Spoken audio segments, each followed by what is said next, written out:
Ey, vlog ketyaptimi? Ketyapti. Vlog 6473 O'ylashimcha zombi apokalipsis boshlanyapti, chunki 3 ta anaqa zombilar bilan urushadigan hozir mashinalar o'tib ketdi. Videoga olishga ulgurmay qoldim.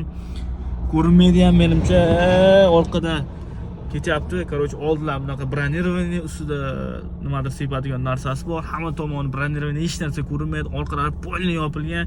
Oldimda narsasi bo'ladi-ku o'zi, bunaqa urib ketaveradigan zombilar uchiraveradigan. Короче, shunaqa 3 ta mashina o'tib ketdi. Tomonga qarab menimcha zombilar kelishni boshladi. U zombi aliensmi keladigan bo'lsa, faqat Amerikaga kelish kerak edi, lekin nimadir O'zbekistonda. Bu yoqda nima bor? Buxoro bor, Navoiy bor. Yana qaysi bor? Qoraqalpog'iston bor. Zombilar o'sha yerga kelganga o'xshaydi. Albatta bu fake xabar do'stlar, bilmayman. Prosta 3 ta mashina o'tib ketdi. Birdan xayolimga shu narsa keldi. Birinchisini ko'rganimda o'zi keldi. Uxti zombilar bilan urushadigan, to есть zombilarga qarshi urushadigan mashina ekan, o'tib ketyapti dedim. Xayol surib o'tirsam, ozgina ishim bor edi, to'xtab bir chetda shuni qilayotganim, qarasam yana ikkita shunaqasi o'tib ketyapti. Dedim, aniq zombi apokalipsis boshlandi dedim. O'sha zombilarga qarshi qanday kurashish haqida o'ylab qo'yish kerak. Zaryadlarni to'ldirib olish kerak, powerbanklar olish kerak, polni bak benzin, gaz qilib olish kerakda, hammasiga tayyor turish kerak. Endi bu yoq oson bo'lmaydi. Albatta bu hazil. Shu prosta men ham gaplar aytyapman. Bo'ldi, bu zombilar haqidagi blogim edi. Vlogim edi. Gay haqida ham aytib o'tay shu joyda. Brat bilan telefonda gaplashdik. Brat yaxshi odamga o'xshadi. Shu kechirardim, aytmay qo'yardim.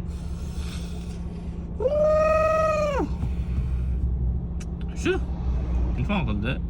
Suda endi men o'zi aytmoqchi edim, telefon qo'ytirmasin, endi o'g'il bola uzr so'rab o'tirmasin, shart emas, kechiraman demoqchi edim, chunki Xudo shunaqa kechirimli zot bo'lib turganda men oddiy banda nima bo'pti?